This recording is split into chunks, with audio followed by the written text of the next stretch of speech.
minds where we assume we'll try to push drugs to keep us all dumbed down and hope that they will never see the truth around.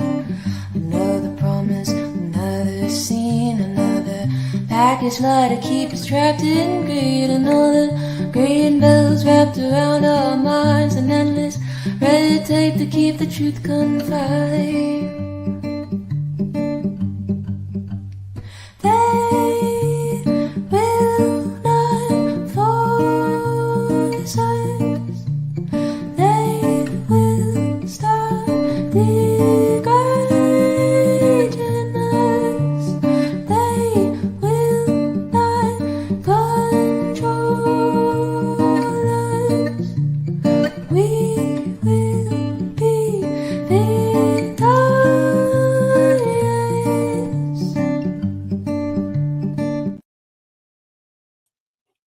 Hello, and thank you guys so much for tuning in tonight. We have a special show with two amazing people. Miss Penny Hess, you have seen before on my show. Sometimes she's with Jesse Neville of the Uhuru movement. So let's bring Penny in. And then we also have a gentleman who has not been on the show before, Dr. Matsemela. Matsemela. Odom. I'm so sorry. I just butchered that. And I tried to ask you beforehand. I'm so sorry.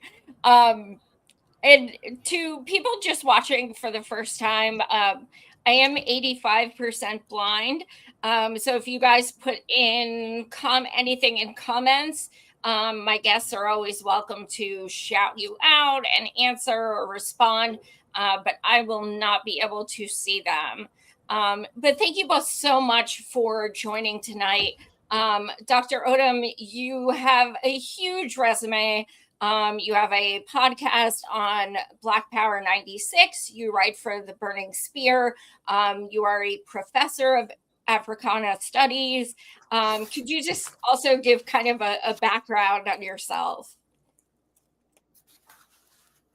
Yes, Uhuru. I'm happy to be here. I'm Uhuru.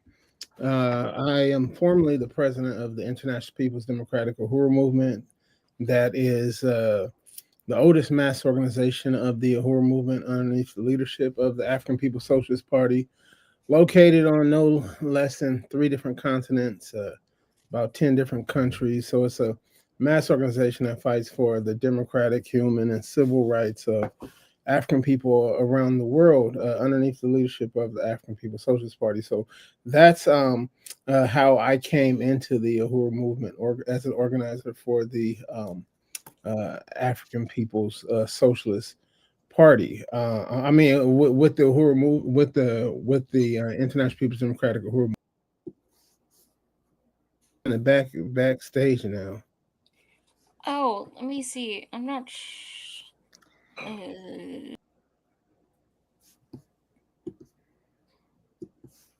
don't see Dr. Odom. What the heck? Now. I just see myself. I don't see you either now. You just see me.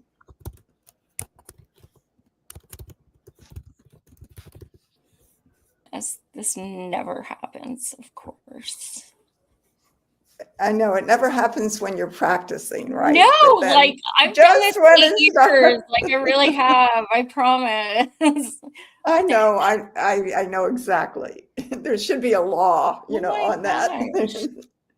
Okay. No, but seriously, this is freaking weird. Yeah, and I can't see you either. What the heck? I am so freaking confused. This is so odd. I'm going to have to start and rejoin. I apologize. I have no idea what is happening. This is so odd. Are you gonna restart the whole thing? What I'm gonna do is just, well, let me see. This is so freaking weird. I've never had this because I don't see Dr. Odom at all. So. Or wait. I don't understand. I'm so sorry. I don't. Saying he's backstage. This no, is that was so a thing. freaking weird. I've Maybe never just had this be happen. smart. Yeah, I think we're just gonna have to restart. Unfortunately, I don't understand why all of a sudden it just kicked us out. Yeah, I'm so sorry. I don't know what the deal is. Wait, is that Oh, now I okay? see Wait. you. I see you. And now, Dr. Odom. Ta-da! Just wanted to see how many of you guys were that interested that you'd stick around. So anyway, I apologize, Dr. Odom, if you could finish what you were saying or even start over. Yeah, well, that's you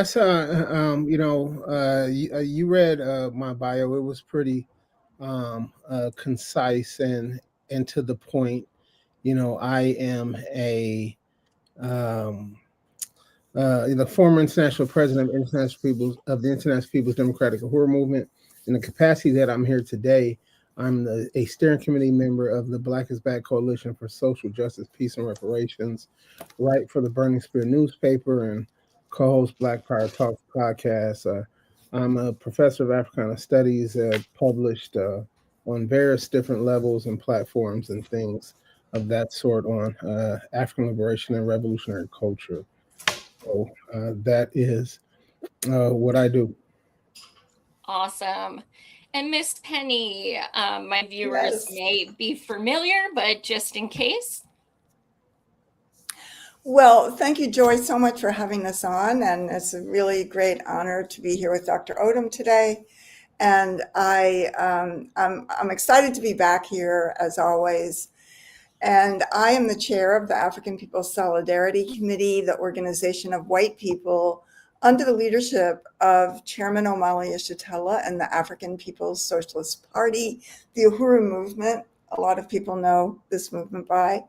And our work, and we've done this for a long time because APSC was formed in 1976. So our work is to go into the white community to organize other white people to stand in solidarity with the struggle of African people for liberation, for, just for self-determination, and for oppressed and colonized peoples all around the world, and to fight for reparations to African people. And that's what we do.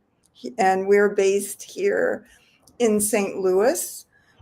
We have a Solidarity Center on the south side of St. Louis, which is basically the white community here. And, the African People's Socialist Party, the Uhuru movement, is based in North St. Louis, which is about 97% African community. Right.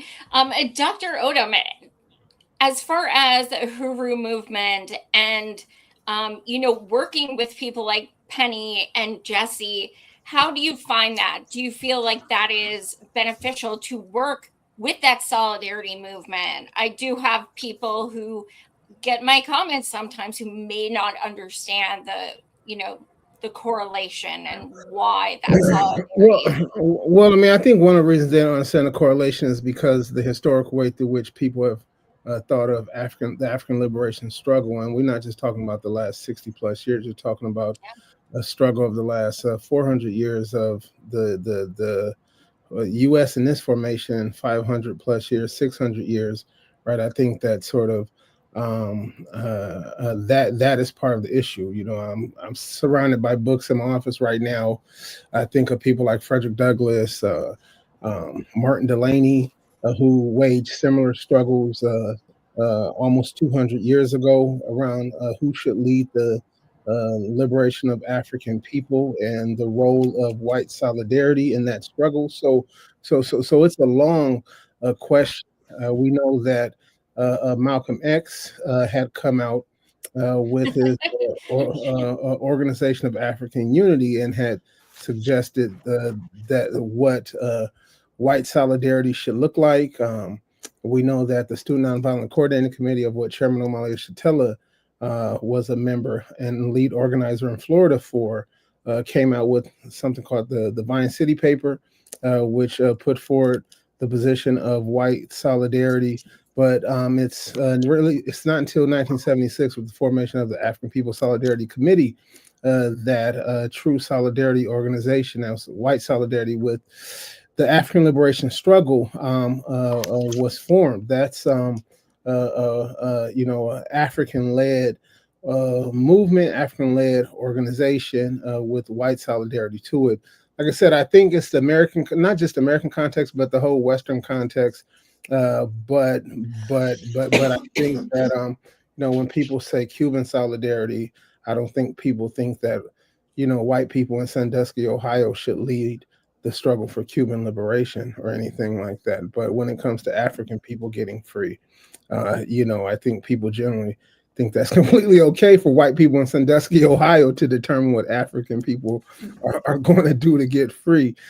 So I mean, I think that the reason why some people might not understand it is largely because the way through which they've been educated to think about the move towards African liberation, but also when you look at the almost 50 years, it'll be 50 years next year, success and leadership and practical work of the African People's Solidarity Committee, and the way through which that work has radiated, not just in the U.S. but around the world. I mean, you go all the way back to something like the Desi Woods campaign, late 1970s, which really laid the ground for the growth of the Uhuru movement internationally, and the growth of the African People's Solidarity Committee and the Uhuru Solidarity movement. So yeah, I mean, so what I would say is, as a person who's been in political life for all of, if not most of my adult life, and at least political consciousness, going back, 30 plus years since the anti-apartheid movement in the 1980s, when I was a young kid. It's the only time in which I've really I've had the ability to work with a truly principled, what it really means to be principled white solidarity with African liberation struggle, and that's because it's not based off of well wishing or even subjective questions. I'm a professor and I get questions about appropriation, appreciation, all these real subjective things. I'm in sometimes meetings with people who don't know the most basic thing about African popular culture, which is absolutely fine, right? But they know that African people aren't free and deserve to be free and self-determined, and that's the real political question. It's not, what's if they know what 6'7" means, or if they can do the stanky leg or something like that. That's that's not what it's about. It's a political question, and that's what we see. And the testament to that is the fact that, and the testament to the success of the strategy is the fact that to attack us in 2022, they had to attack the white solidarity movement as well, right? That was the political question there. I mean, Africans have never been more than one-fifth of the U.S. population. So the question is it's always going to be a situation where other people have to be involved. But the question, what the party has put forward is African leadership in all aspects of that struggle. I mean, so yeah, I mean, I can talk, like I said, more and more about that, but I think it's sort of, it's freeing. It really is freeing. And it also sort of it lets us understand that it's a process that not only is, it's not a process that simply frees African people. It's a process that frees all people. So yeah, that's what I would say. It really is. It's important that the chairman and the party laid down that strategy.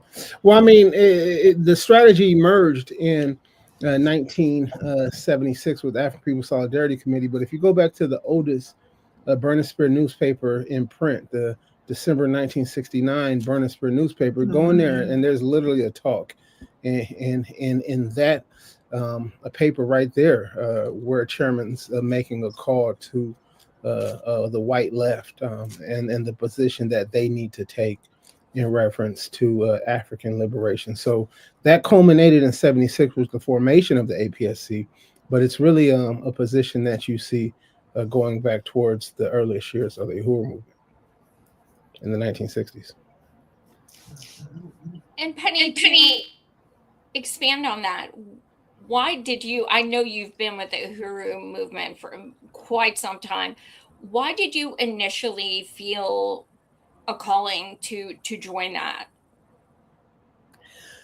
Well, this was a time, 1976. It was, the Vietnam War was just wrapping up. I actually was, prior to joining APSC, I was living in Europe, and it was a time when, I I was actually working in Paris, and I lived with a family, and in this building, which was where they lived, was near the U.S. Embassy, and the the Vietnamese delegates who were negotiating, the peace for Vietnam in 1975 and 76 lived in that building. That is just one thing. So there were a lot of demonstrations that went on there. I guess I would say this, that the consciousness, once I stepped outside of the US, the consciousness of the rest of the world, the struggle of the colonized, just became so clear to me. And there were also, a lot of, just even learning about the African liberation movement, that was going on, and how that shook this system to its very foundations. And I think I was never a political person. I was never a political person, but when I had that experience, it's like I began to see the world a little bit, as it really is, and not as we want it to be. And when I came back from France, I immediately met Chairman Omali Yeshitela, because he was on tour. I'm from around Louisville, and he was on tour around there, and I knew somebody that was like, "Oh, you've got to see this speaker." And it was very amazing, because this was a time when, not only Vietnam, but it was when Angola, Mozambique, Guinea-Bissau, all of these countries throughout Africa, everywhere were, there were national liberation movements, all over the world. It was, as the chairman says, it was a time when revolution was the main trend in the world.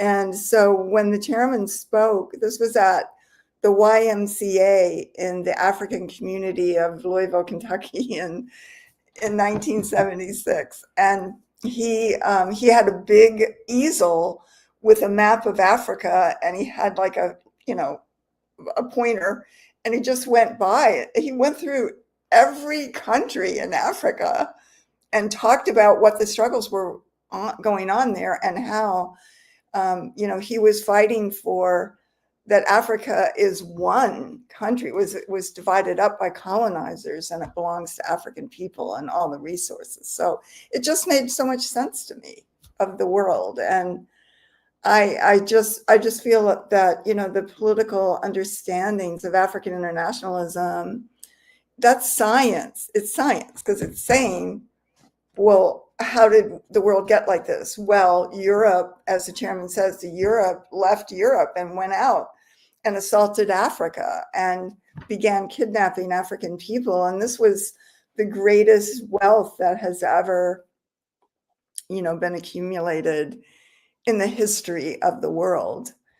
I mean, just anyway, I'll stop there, because I know we'll talk about it more. But I think that it's really, if we can really, really look at the world as it is, even just this thing that just happened, where the Louvre Museum in Paris, where, somebody broke in, all of that stuff, all of those jewels, everything that's in the Louvre. And by the way, there's King Tut's tomb, there's everything is stolen from the colonies, including those jewels.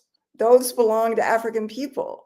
That doesn't belong to France, so this, to begin to see all this, as Dr. Odom says, very liberating. It's very exciting to see this. And the African People's Solidarity Committee is a way that white people can have a principled relationship under the leadership of, the African Revolution, which I want to see, because that's, everybody needs it.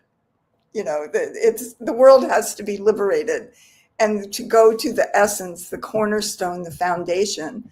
That's how the world's going to change, and is being changed.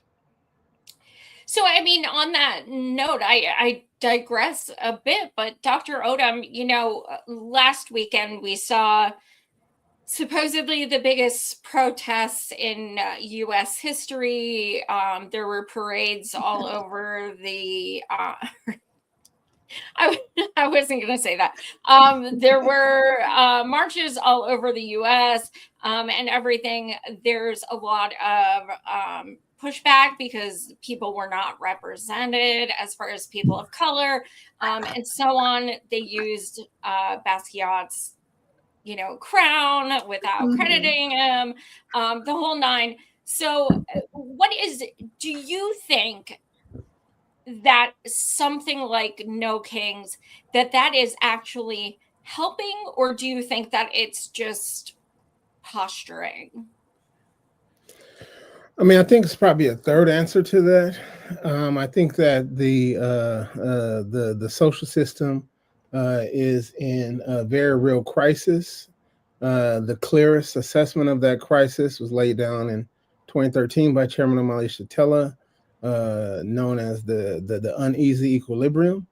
The reason why I say that is I think one way through which people, especially, have been taught to think about this crisis. I got the book right now in front of me, David Harvey's Brief History of Neoliberalism. That's one way, but the problem with the neoliberalism thing is it still centers white people in the West at the center of the crisis, right? So even the economic crisis that neoliberals talk about hit Africans in the 1940s and 50s, but once it started hitting them in the 70s and 80s, they started thinking of it as a crisis. Once the white left lost the 1980 election, they started thinking of it as a crisis. But all the people that won in 1980 made their political careers by attacking African people in the 1950s and 60s. We know that. So Chairman's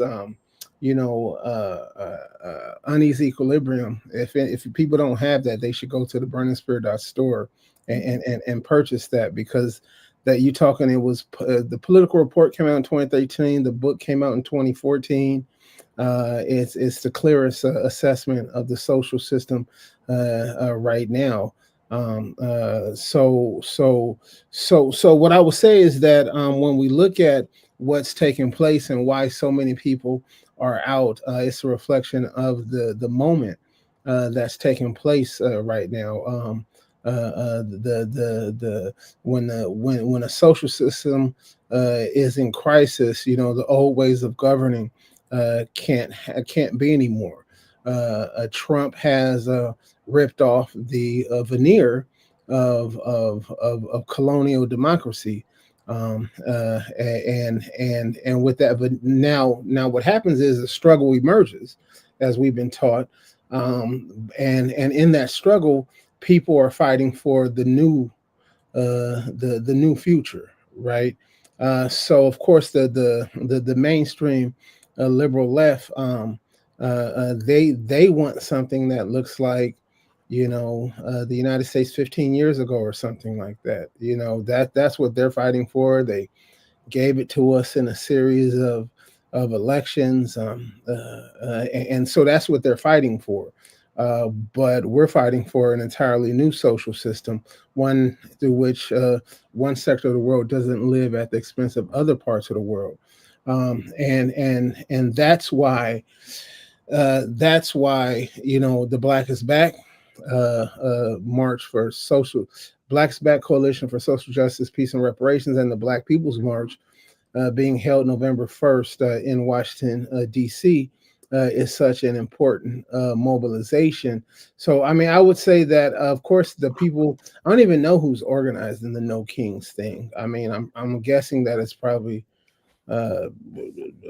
George Soros. I mean, some of that sort of money. Or the Democratic Party, maybe. Yeah, The the Democrat, Democrats. I mean, the Yeah. Democratic Party or something. I'm assuming that's who's behind it. But, but, but, but, but, but, but the thing is, there are people who we have to get to with this message, and to win those people to a revolutionary conclusion.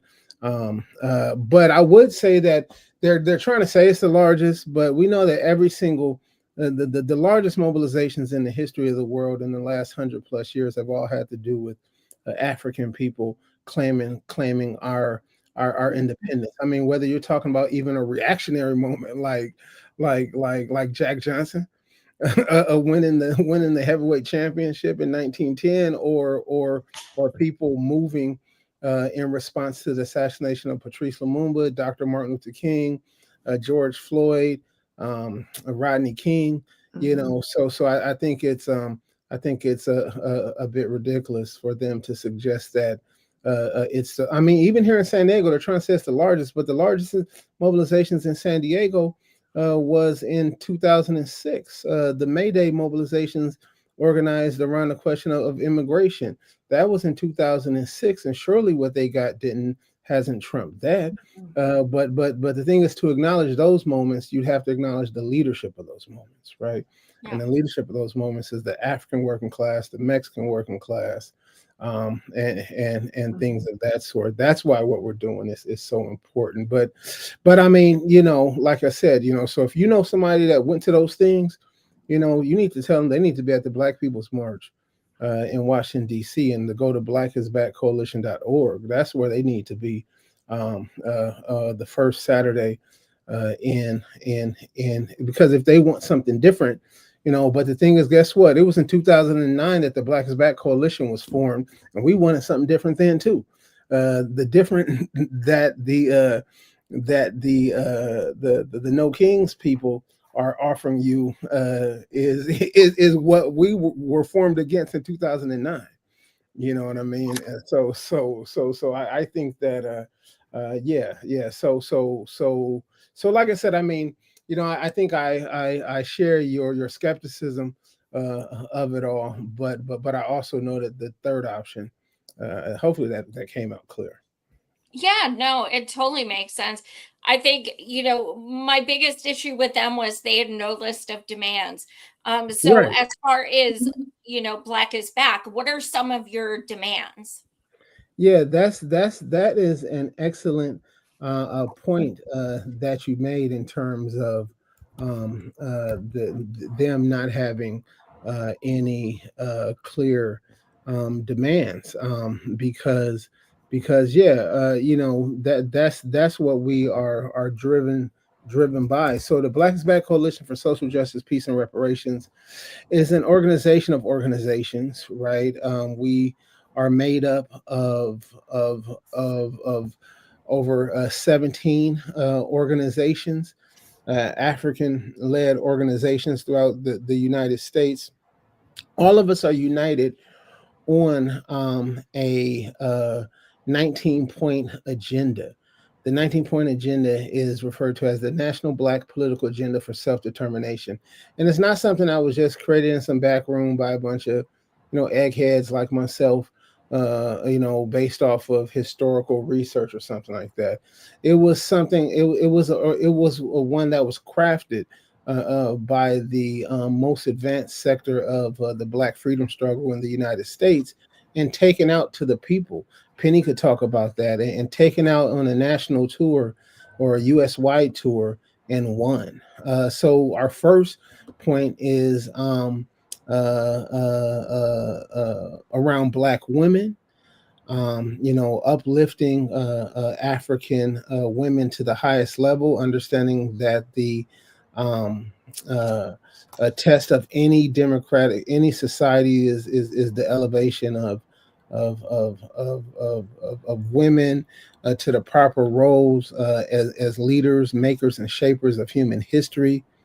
Black family, Black community controlled police, freedom to all political prisoners, a rollback, an end to mass incarceration, reparations, self-defense, the nationalization of the banks, and the end of the rule of capital, the full employment and national minimum income, the right to housing, halt to gentrification, black businesses must be nurtured, right to education through postgraduate level, free universal quality health care. I mean, we see people fighting for Obamacare or something like that, or the ACA or whatever they call it. But no, free and universal health care, voting rights, U.S. out of Africa, Asia, and Latin America. The West must pay its debt to Africa and its descendants. Number 18, this is important. This is 2009, you all. Free Palestine, down with Israeli apartheid. And lastly, climate change and toxic pollution was created by capitalism. So that is our position. Like I said, it's 17 African-led organizations, but it's a coalition that has gained a worldwide support, and broad support inside the United States as well. That's amazing. Penny, would you like to expand on that? Well, I think that I really appreciate that overview and that information that Dr. Odom just laid out. And just to say that to be in the White Solidarity organization, that it's really important that white people come out to this Black is Back March, which again, this is the 17th year that it's been put on to the White House. It is really important for white people to be there and to, just to say that it's in our interest as well. And, to just reemphasize that the name of the organization is the Black is Back Coalition for Social Justice, Peace, and Reparations. I want all that. I feel that, again, when we look at the reality of how this country and the social system were born, off the assault of genocide, and to just think of that, and there wasn't even the word genocide until white people killed other white people in Europe, and then after the Second Imperialist War, or before it, and but nobody would talk about the fact that hundreds of millions of indigenous people were slaughtered, and that was done not by some separate US government. That was carried out through the complicity of the majority of the white population, actively or or even passively, but accepting it and accepting this reality that therefore we could step in and take this land. And and again, to think about the immensity of this thing called the slave trade, called the human beings and the hundreds of millions who were sold. And I, just speaking to white people, I understand that we have to, bring this reality to the white community, which is what we try to do. And when we say that there's never been anything like the wealth that was created through the hundreds of years, 600 years of kidnapping, selling, and stealing the labor and the life and the resources of African people. I mean, this is such an immense crime, and we just treat it as normal. We just say, we just go about our lives. But I think that, that a lot of things have happened. It was talked about the George Floyd, and here in St. Louis, where Michael Brown was assassinated, and there was uprisings after that. And I think that this brings to the forefront the reality of this question, of this country, of this social system. But even when there's not a popular uprising of African people, it's still, and when there's not, police murders happen every day, by the way, Yeah, but a few of them absolutely. get the attention. But I think that we still have to say that this is the reality. This is what we live on. We sit on a pedestal on the backs of the bodies of millions and millions of African and indigenous people and the colonial domination of the entire world. So I just, this thing that the chairman has defined, that the struggle is not against racism, because he, as he always says, he doesn't care what white people think about him or African people in their heads. He is against colonialism, which is the state, which is the total domination of a whole people by a foreign and alien state power. This is the reality, because we all know there's two Americas. There's two Americas. Yeah. We can look around and see that. And certainly St. Louis is a perfect example, but it's not that different than any other city, in the US or even in South America, the Caribbean. This is all of this, it explains what the contradictions are. The fact that it is colonialism and what the chairman has called the colonial mode of production, which means that colonialism is not a thing of the past. It's not a policy. It's not, it's not something bad from, 100 years ago. Colonialism is the DNA, the essence of the political system that we do live in. I think that's it's just so critical that that we look at that and we see that, because if we want to tell the truth as white people, then, we have to look at the reality, and also that genocide of the indigenous people is real. And this country is still owned. This land is owned. The true custodians of this land are the indigenous people from Alaska to the tip of Chile and throughout the Caribbean. This is the reality. And Dr. Odom, as far as, a lot of us are constantly on our phones looking at videos of Palestine, of course, is especially the past 2 years. What can you explain to people who are watching what the similarities are between African colonialism and apartheid and what we're witnessing now in Palestine? Yeah, I mean, I think that's important. Of course, the South Africa is a neo-colonial state as it exists, and there's tons of contradictions that the APSP and Uhuru movement chairman Malia Shatella have been on the forefront of laying down for 50 years. I mean, we're talking probably almost 2 decades before even the emergence of the Mandela presidency. The party had the same position it has now on South Africa, the Freedom Charter, and all that stuff. But it's also important to understand that it's not a coincidence that it was South Africa.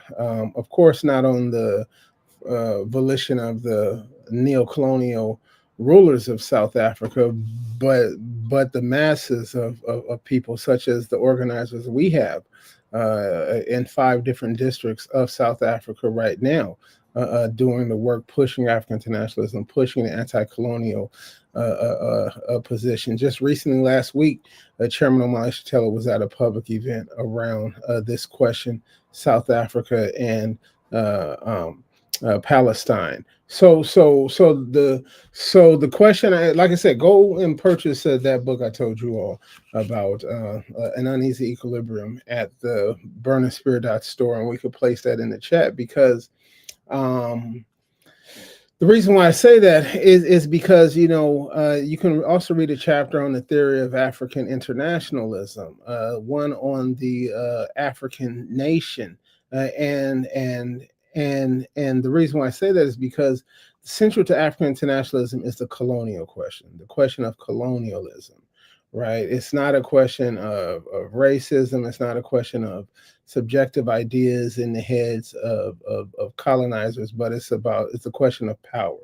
Well, we know that this social system came into existence 600 plus years ago with the assault on Africa. This is important because African internationalism places Africa at the center of the development of this social system and the world that we live in right now, removing it from being an accident. I mean, very well-meaning people still talk about Africa and colonization of Africa as if it was an accident. They were trying to get to Asia. They were trying to get to things of that sort. But no, they were trying to get to the gold that they heard about with Matsemela in the 1300s. That's what they were trying to get to, and then it's in that process that they took 100 years to round the Cape of Good Hope, but they'd already been in Africa for almost 100 years by that time. So the reason why I say that is we got to start off the question in the 1400s, right? And then we can move it to the 1800s, the process in which in the late 1800s, by way of the Berlin Conference, Africa was carved up, right? But then you get something called the Scramble for Africa. Too often people think the Berlin Conference is the Scramble for Africa. No, the 40 plus years of wars waged against Africa to lay claim to those fictitious borders that the colonizers created is the Scramble for Africa. That period exactly overlaps the time in which Western powers sat down and Balfour Agreement and the Sykes-Picot treaty in the exact same way carved up the what people refer to as the Middle East or whatnot. You have the Palestine flag behind you. It's not a coincidence that the Palestine flag has three of the same colors as the African national flag, red, black, and green.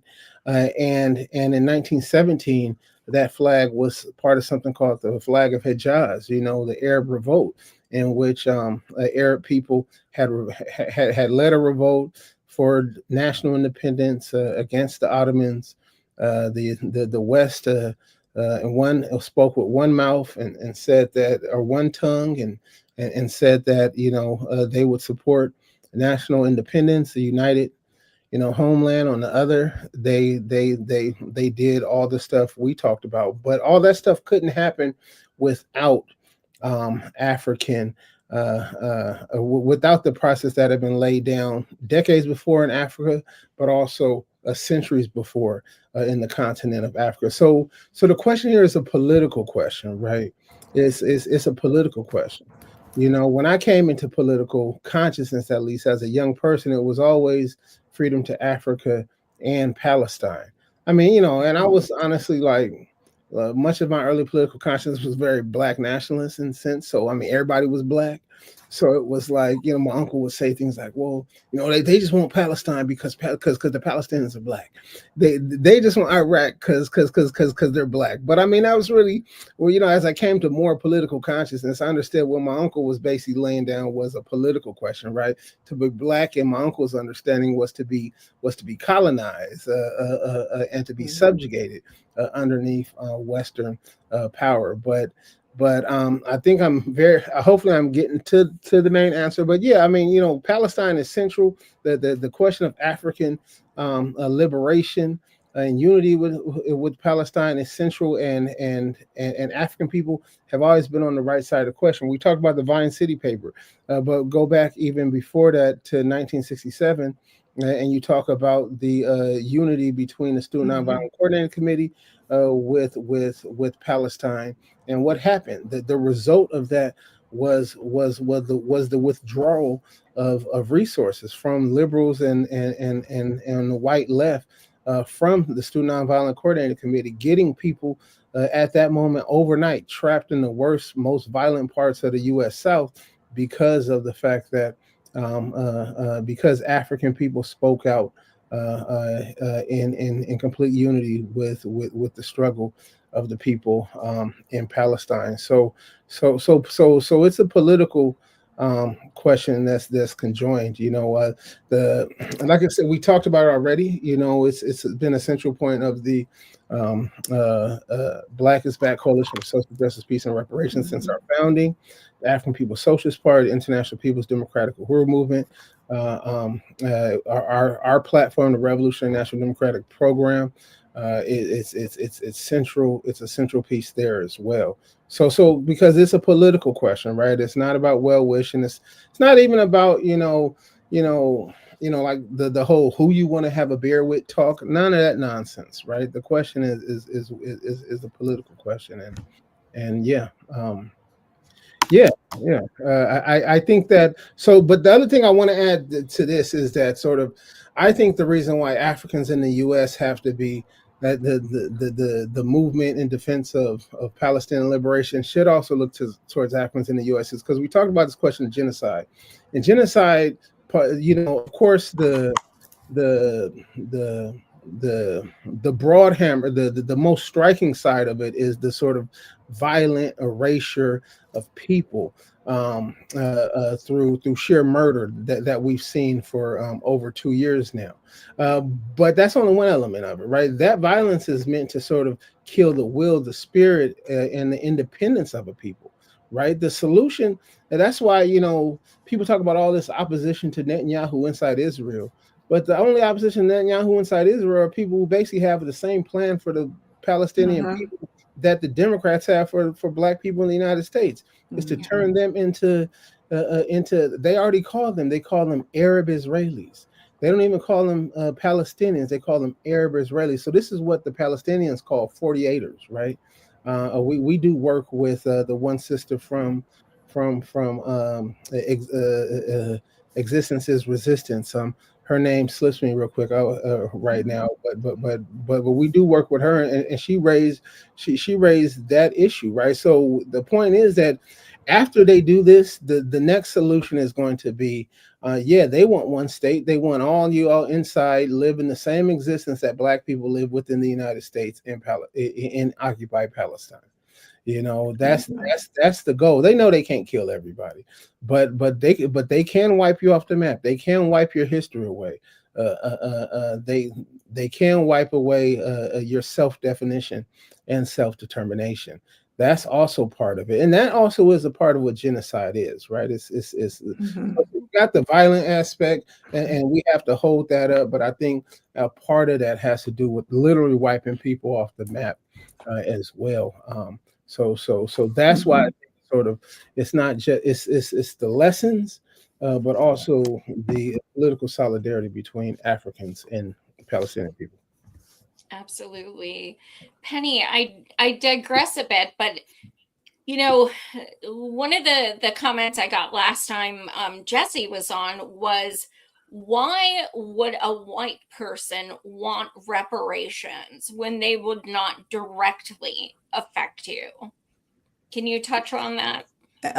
Well, it would directly affect me because I think that, we say, or Chairman O'Malley Chattel, let me say, taught us that that reparations and genuine solidarity is in our interests. Because first of all, do we want to continue to live in a society, in a system that is so blatantly comes at the expense of basically everybody else in the world, and and just do we want to, we don't want to be a tourist and go to Cuba or, go someplace else in the world as a white person. Any white person, a lot of white people who have traveled around the world is like, do everything possible to like hide that you're from the United States, at least. Yeah.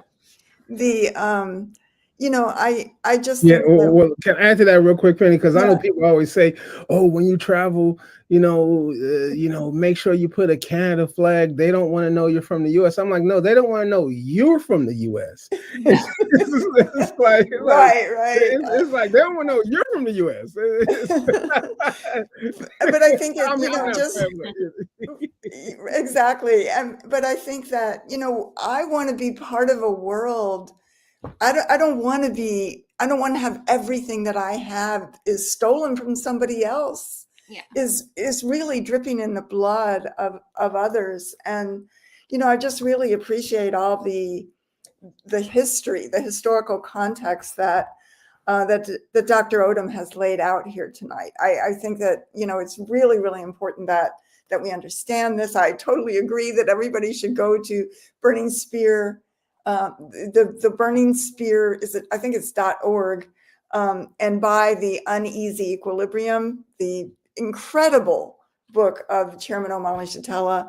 And I just want to raise also that the question of the unity of African people and Palestinian people, for me to experience that, Chairman Omali Shatella, spoke at a major event in the Bay Area, I think in San Francisco.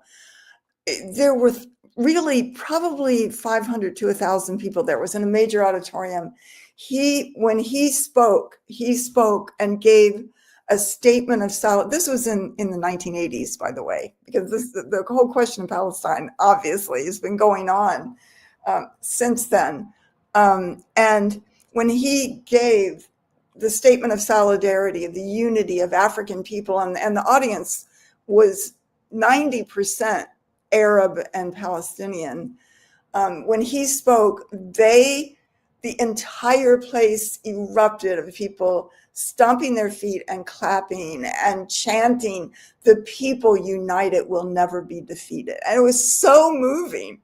I mean, the chairman couldn't speak for another, 5 minutes. I mean, people were just, it was so deep. And I just think that, as the chairman has always said, that unity has been there. And the very first resolution of the first Congress of the African People's Socialist Party was in 1981, was in solidarity with Palestine. And, there is this deep history that goes all the way back, as Dr. Odom, as we know, to the 1960s and to the Black Panther Party, and Vine City, and all of the Student Nonviolent Coordinating Committee, and all this history. So it's a very, very deep thing, and it is settler colonialism being fought in a very brutal way. But I think the thing that we can see is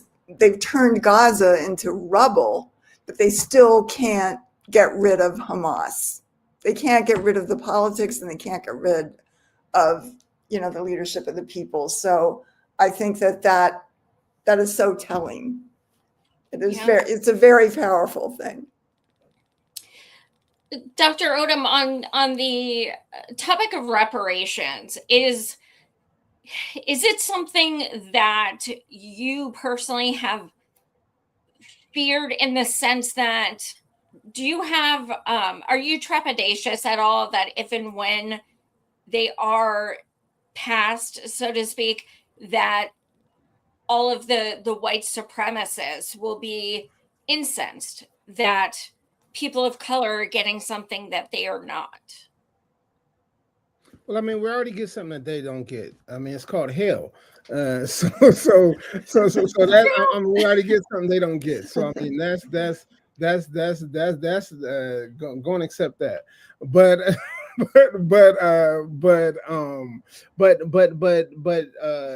first off, I want to just acknowledge, like I said, the African People Solidarity Committee, and one of the functions of the African People Solidarity Committee, the proof that white people do unite with reparations, and white people are willing to be mobilized to go out into the white world and to win reparations. So when you look at the economic work of the Uhuru movement, over 50 plus economic institutions, self-determined dual and contending power institutions within the African community, within the most oppressed sectors of the African community throughout the U.S. and around the world.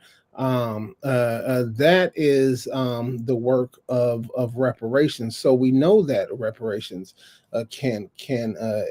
is important, can exist. I'm when I'm speaking of books, I mean another book you can go to, and I'll place the link in the chat. The Verdict is in, Reparations Now, which is the 40th anniversary edition of the 1983 publication, Reparations Now, which was the outgrowth of the World Tribunal for Reparations to African People, held in Brooklyn, New York in 1982. I'm in the backstage again. Damn. Oh my God. Did that do it? Oh my God. What is happening? No, I can't see you. Oh my gosh.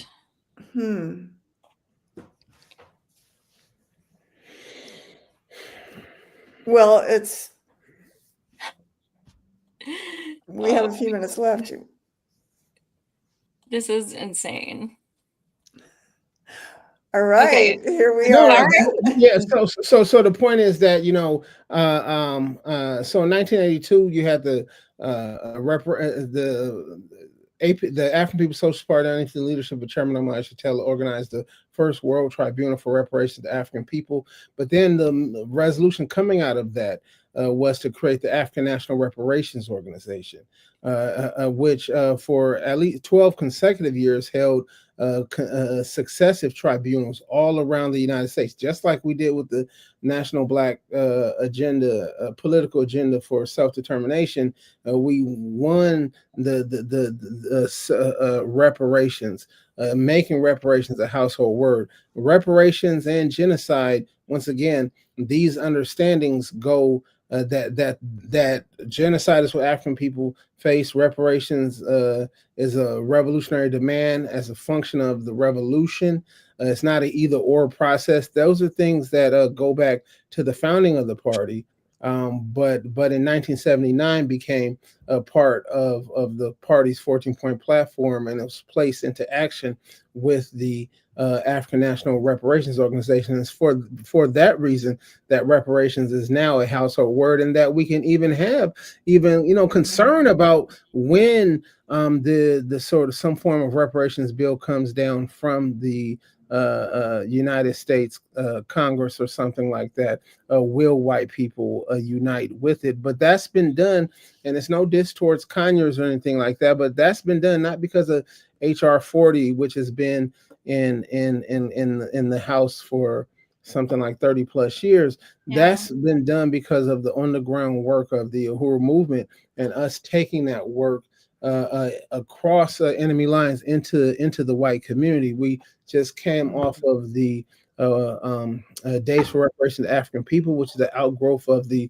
March Against Genocide, first organized in 1979 in Oakland, California, by the African People's Solidarity Committee. So I do not fear it. I know that we're getting reparations right now, but also I know that it's something that's in the, if I lived off of the theft of someone else, the first thing I wouldn't want to know is how I'm going to get other people their stuff back before they come looking for it. You know what Exactly. I mean? Right. The CARICOM committee, the Caribbean community, put out a report on reparations, and they're owed something like $100 trillion or something like that. And the West's response was like, well, if we gave you what we owe you, we wouldn't have no money. It's like, well, that's why you need to give me what you owe me, and let's struggle over what the new world going to look like. So, but yeah. Wow. Penny, what is new with what are some updates? Because I know typically when I have you and Jesse on, it's to talk about, you know, the trial and things like that. So what are the updates with the Uhuru 3? Well, our attorneys, the attorneys for the Uhuru Three, which are Chairman Omali Yeshitela, Jesse Neville, and myself, we were indicted basically for speaking, for our words, for saying what we're just saying now. And it was a very serious thing, I just want to say, because they wanted to put Chairman Omali Yeshitela in prison for his words only. There was no, again, there was no other action, that was being taken. So it was something that was a test case for the First Amendment, for, as the chairman calls it, the ability for there to be anti-colonial free speech, the right of African people to fight for their liberation. And so just to say that it's very, very serious. We were convicted. We were acquitted of the foundational charge that we were, quote, Russian agents, which is so absurd, but the US government can do whatever it wants to do. But we were convicted of conspiring, of conspiracy charge, that we were conspiring to be Russian agents, which is absolutely ridiculous. It's like it Kind makes of you want to I laugh, but it's believe it. serious. Yeah. We were given 3 years of probation, which we are on now.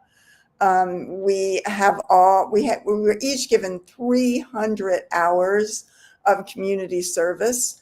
We have all 3 completed those hours. And when we get to a year, which will be in December, that's when the sentencing date was. I think it was December 16th or something. The Uhuru 3 attorneys will be filing an appeal. Of course, that'll take a long time to go through, but also, really, the attorneys are also going to put in a motion to just like get rid of this case. It's completely absurd. And I do think the thing that the chairman was saying, that this was the canary in the coal mine, which some younger people don't know what that means, but that means when back in the day when miners would go down in the coal mines and it would have toxic fumes, they would see if the canary died, they knew they had to go up and get out of the coal mine anyway. But it's definitely been that. Look at everything that's happening. Look at today's paper. The peril of, the New York Times, the peril of a White House that flaunts its indifference to law.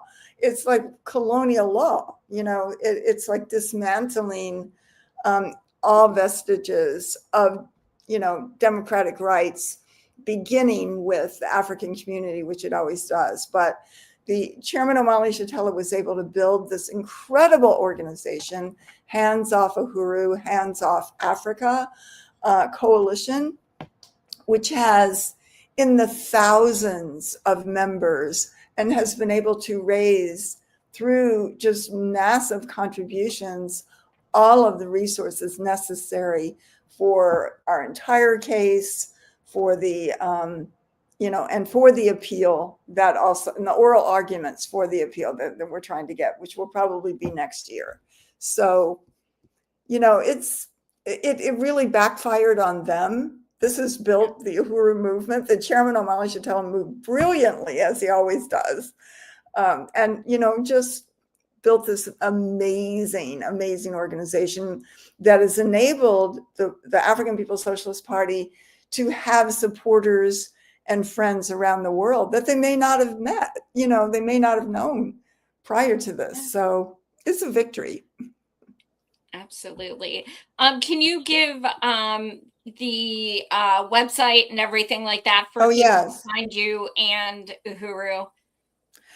handsoffahuru.org. Yes, please go there. Everything is there. All the documents, all of the case law, everything is available there. You can learn a lot, and there's a lot of great, all the webinars, there's events, there's written statements of Hands Off Uhuru, which is led by the chair of Hands Off Uhuru, Muwezi Odom, and who's done a great job at really getting that out in the world. So it's very powerful. Handsoffahuru.org. And I'm sure Dr. Odom, I'll just say that also blackisbackcoalition.org, blackisbackcoalition.org, to find out more about the Black is Back Coalition that Dr. Odom was talking about. And I forgot to ask my famous question I ask every guest I ever have. Is there anything you want to leave with the audience? You want them to take away from this discussion? Yeah, I mean, for me, it's about organization. The change is imminent. The question is, we just say this: the theme for this march is "Don't agonize, get organized," and that's been our theme all year long. Don't agonize, get organized. At the moment of crisis, and even honestly, at the moment in which the state is on attack, is the best time to wage your counteroffensive as you use its force against itself, right? That's been important. That's the one reason. So I would just say that, that's the one reason why it wants to end what's happening in Gaza, because the brutal murder of people for over 2 years straight, that force has not benefited its political agenda, and it can't.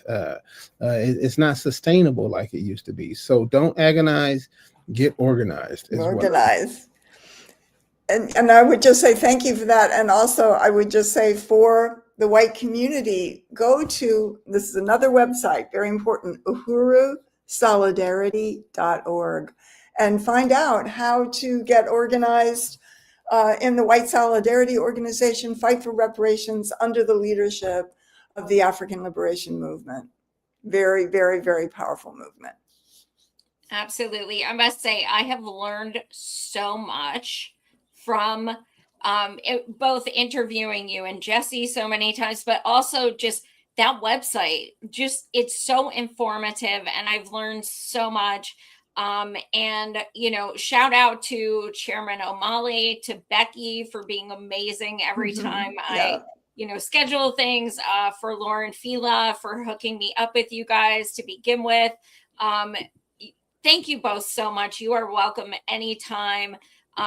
Please go to those websites, you guys, and also make donations if you can. These, Absolutely. when we say grassroots, like, it's grassroots. It's not, I don't promote things that have like corporations. So donations are always good for organizations like this.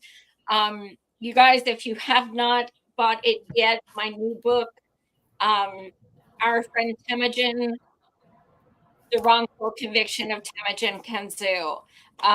This is, despite my blindness, I wrote this, and it's newly published. It's about my comrade who I've interviewed for 5 years, who has now been in prison almost 40 years, despite being proven innocent by judges. He is now 62, has a brain tumor, is being tortured and not even given over-the-counter vitamins. So this book is so important because it has proof of him being, set up. It has proof of his innocence. There's documents, there's interviews, all of this. And I visited him in prison. So there's a lot about that as well. So please, if you can, and I am donating to Heal Palestine with every book I sell. So could you say his name again? I'm sorry. Could you say his name again? Temujin Kenzu. It's TEM. I think it's. Oh, I have heard of this. Yeah. Yeah, Temujin Kenzu. Great, thank yeah, you. we're going on 40 years. So, yes, especially if there's any abolitionists watching or anything, like the person who has him in prison currently, Governor Gretchen Whitmer, who has had his papers on her desk to release and pardon him for 6 years, she's talking about running for president. So we definitely need him out because, yeah, he's 62 and not well. So Mhm. anyone reading the book, it's so much appreciated. But I'll in check any that way, out. thank you. I know Jesse bought it and he's just a darling. Shout out to Jesse as well. Much love. I will tell him. Uhuru. Uhuru, great comrade. Thank you both so much. And like I said, you are welcome anytime. Thank you so Oh, much, thank you. Joy. Yes, Thank you. Uhuru. This was great. Solidarity, Uhuru. Uhuru. Uhuru.